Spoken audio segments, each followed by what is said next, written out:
ಇನ್ನು ಮೈಸೂರಲ್ಲಿ ಸರ್ಕಾರಿ ಸ್ವಾಮ್ಯದ ಗ್ಯಾಸ್ ಕಂಪನಿಗಳ ರೀಫಿಲ್ಲಿಂಗ್ ಸೆಂಟರ್ಗಳಲ್ಲೂ ಕೂಡ ಲಾರಿಗಳು ಕ್ಯೂ ನಿಂತು ಕಾಯ್ತಾ ಇದ್ದಾವೆ, ಲೋಡ್ ಆಗ್ತಾ ಇಲ್ಲ.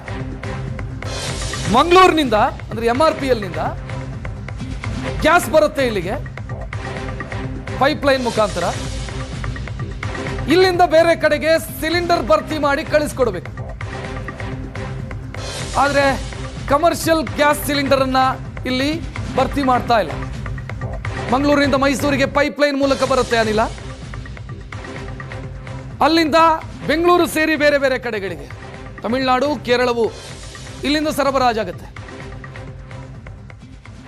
ನೋಡ್ತಾ ಇದ್ದೀರಿ, ಲಾರಿಗಳು ಕ್ಯೂ ನಿಂತಿರೋದನ್ನು ಗಮನಿಸ್ತಾ ಇದ್ದೀರಿ. ರೀಫಿಲ್ ಆಗಬೇಕಿತ್ತು, ಲೋಡ್ ಆಗಬೇಕಿತ್ತು, ಆಗ್ತಿಲ್ಲ.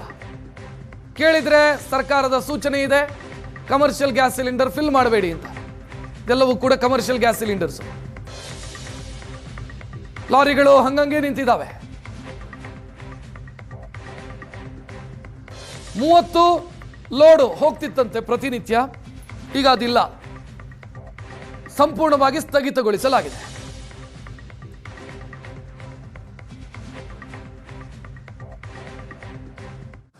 ಮಧ್ಯಪ್ರಾಚ್ಯದ ಯುದ್ಧದಿಂದ ಗ್ಯಾಸ್ನ ಸಮಸ್ಯೆ ಮತ್ತಷ್ಟು ಉಲ್ಬಣಗೊಂಡಿರ್ತಕ್ಕಂಥದ್ದು. ಅದರಲ್ಲೂ ಮುಖ್ಯವಾಗಿ ಮೈಸೂರಿನಿಂದ ಅಕ್ಕಪಕ್ಕದ ರಾಜ್ಯ, ಅದೇ ರೀತಿಯಾಗಿ ರಾಜ್ಯ ರಾಜಧಾನಿಗೆ ಹೋಗ್ತಾ ಇದ್ದಂಥ ಕಮರ್ಷಿಯಲ್ ಸಿಲಿಂಡರ್ಗಳೇನಿವೆ ಅವು ಸಂಪೂರ್ಣವಾಗಿ ಸ್ಟಾಪ್ ಆಗಿವೆ. ನೀವಿಲ್ಲಿ ಗಮನಿಸ್ಬೋದು, ನಾನು ಮೈಸೂರಿನ ಹೆಬ್ಬಾಳ್ನಲ್ಲಿರ್ತಕ್ಕಂತಹ HP ಗ್ಯಾಸ್ ಏಜೆನ್ಸಿಯ ಮುಂದೆ ಇರ್ತಕ್ಕಂಥದ್ದು.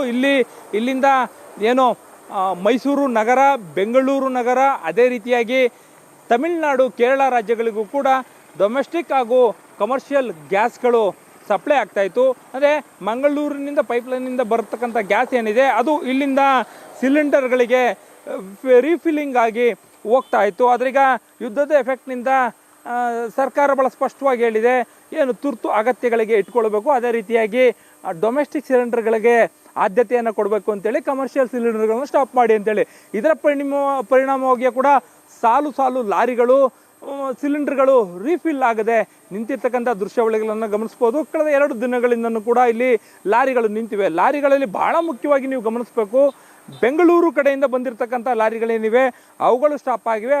ಅವುಗಳಲ್ಲಿ ಇರ್ತಕ್ಕಂಥ ಖಾಲಿ ಸಿಲಿಂಡರ್ಗಳನ್ನ ಗಮನಿಸಬೇಕು. ಸಂಪೂರ್ಣವಾಗಿ ಕಮರ್ಷಿಯಲ್ ಬೇಸ್ಡ್ ಸಿಲಿಂಡರ್ಗಳನ್ನ ಇಟ್ಕೊಂಡಿದ್ದಂಥ ಲಾರಿಗಳೇನಿದ್ವು ಆ ಲಾರಿಗಳು ಈಗ ಯಾವುದೇ ರೀತಿಯಾದಂತಹ ರೀಫಿಲ್ಲಿಂಗ್ ಆಗದೆ ನಿಂತಿರ್ತಕ್ಕಂಥದ್ದನ್ನು ಗಮನಿಸ್ಬೋದು. ಇಲ್ಲಿ 50ಕ್ಕೂ ಹೆಚ್ಚು ಲಾರಿಗಳು ನಿಂತಿವೆ. ಅದರಲ್ಲಿ ಡೊಮೆಸ್ಟಿಕ್ ಕೂಡ ಇವೆ, ಅದೇ ರೀತಿಯಾಗಿ ಕಮರ್ಷಿಯಲ್ ಸಿಲಿಂಡರ್ಗಳನ್ನು ಹೊಂದಿರತಕ್ಕಂಥ ಲಾರಿಗಳು ಕೂಡ ಇವೆ. ಯಾವುದಕ್ಕೂ ಕೂಡ ಈಗ ಸದ್ಯಕ್ಕೆ ಗ್ಯಾಸನ್ನು ರೀಫಿಲ್ ಮಾಡ್ತಾ ಇಲ್ಲ. ಮತ್ತೊಂದು ಲಾರಿಯನ್ನು ಕೂಡ ನೀವು ಇಲ್ಲಿ ಗಮನಿಸ್ಬೋದು. ಯಾಕಂತ ಹೇಳಿದ್ರೆ ಈ ಒಂದು ಸ್ಥಳದಲ್ಲಿ ಏನಿದೆ, ಈ ಒಂದು ಸ್ಥಳದಲ್ಲಿ ಹಾಸನದಿಂದ ಪೈಪ್ಲೈನ್ನ ಮೂಲಕವಾಗಿ ಬರುವಂತಹ ಲಾರಿಗಳ ಗ್ಯಾಸ್ ಏನಿರುತ್ತೆ ಆಗ ಒಂದು ಗ್ಯಾಸನ್ನು ಸಂಪೂರ್ಣವಾಗಿ ಲಾರಿಗಳಿಗೆ, ಸಿಲಿಂಡರ್ಗಳಿಗೆ ರೀಫಿಲ್ ಮಾಡುವಂಥ ಕೆಲಸವನ್ನು ಮಾಡ್ತಾರೆ. ಪ್ರತಿನಿತ್ಯವೂ ಕೂಡ ಈ ಒಂದು ಪ್ಲಾಂಟ್ನಿಂದ 120 ಲೋಡ್ಗಳಿಗೂ ಅಧಿಕವಾದಂತಹ ಗ್ಯಾಸ್ ಫಿಲ್ ಆಗಿ ಹೋಗ್ತಾ ಇತ್ತು. ಆದರೆ ಈಗ ಯುದ್ಧದ ಎಫೆಕ್ಟ್ ಆದ ನಂತರದಲ್ಲಿ ಎಲ್ಲವನ್ನು ಕೂಡ ಲಿಮಿಟೆಡ್ ಆಗಿ ಬಳಕೆ ಮಾಡಲಾಗ್ತಾ ಇದೆ. ಲಿಮಿಟೆಡ್ ಆಗಿ ಬಳಕೆ ಮಾಡ್ತಾ ಇರ್ತಕ್ಕಂಥ ಹಿನ್ನೆಲೆಯಲ್ಲಿ ಕಮರ್ಷಿಯಲ್ ಸಿಲಿಂಡರ್ಗಳೇನಿವೆ ಇದರಲ್ಲಿ ನೀವು ಇಲ್ಲಿ ಗಮನಿಸ್ಬೋದು, ಕೇವಲ ಕಮರ್ಷಿಯಲ್ ಸಿಲಿಂಡರ್ ಅಂದರೆ ಹೋಟೆಲ್ಗಳಿಗೆ ಅಷ್ಟೇ ಅಲ್ಲ, ಆಸ್ಪತ್ರೆಗಳಿಗೂ ಕೂಡ ಬೇಕಾಗಿರುತ್ತೆ, ಹಾಸ್ಟೆಲ್ಗಳಿಗೆ ಬೇಕಾಗಿರುತ್ತೆ. ಈ ರೀತಿಯಾಗಿ ಭಾಳ ತುರ್ತಾಗಿ ಜರೂರಾಗಿ ಬೇಕಾಗಿರ್ತಕ್ಕಂಥ ಒಂದಷ್ಟು ಸ್ಥಳಗಳಿಗೂ ಕೂಡ ಗ್ಯಾಸ್ಗಳನ್ನು ಕೊಡಬೇಕಾಗತ್ತೆ. ಅಂಥವುಗಳನ್ನು ಹೊರತುಪಡಿಸಿದಂತೆ ಹೋಟೆಲ್ಗೆ ಹೋಗ್ತಿದ್ದಂಥ ಕಮರ್ಷಿಯಲ್ ಸಿಲಿಂಡರ್ಗಳೇನಿವೆ ಅವುಗಳನ್ನು ಸಂಪೂರ್ಣವಾಗಿ ಸ್ಟಾಪ್ ಮಾಡಿದ್ದಾರೆ. ಇದರ ಎಫೆಕ್ಟ್ ಆಗಿ ಈಗ ಮೈಸೂರಿನ ಹೆಬ್ಬಾಳ್ನಲ್ಲಿರ್ತಕ್ಕಂಥ HP ಗ್ಯಾಸ್ನ ರೀಫಿಲ್ಲಿಂಗ್ ಸ್ಟೇಷನ್ ಏನಿದೆ ಆ ಒಂದು ಸ್ಟೇಷನ್ನಲ್ಲಿ 50ಕ್ಕೂ ಹೆಚ್ಚು ಲಾರಿಗಳು ಸಾಲುಗಟ್ಟಿ ನಿಂತಿರ್ತಕ್ಕಂಥ ದೃಶ್ಯಾವಳಿಗಳು ಸಾಮಾನ್ಯವಾಗಿ ಕಂಡು ಬರ್ತಾ ಇದೆ. ಕ್ಯಾಮ್ರಾ ಪರ್ಸನ್ ನವೀನ್ ಜೊತೆ ಮೋದಿಯಂ ಚಿನ್ಕುರುಳಿ, ಏಷ್ಯಾನೆಟ್ ಸುವರ್ಣ ನ್ಯೂಸ್, ಮೈಸೂರು.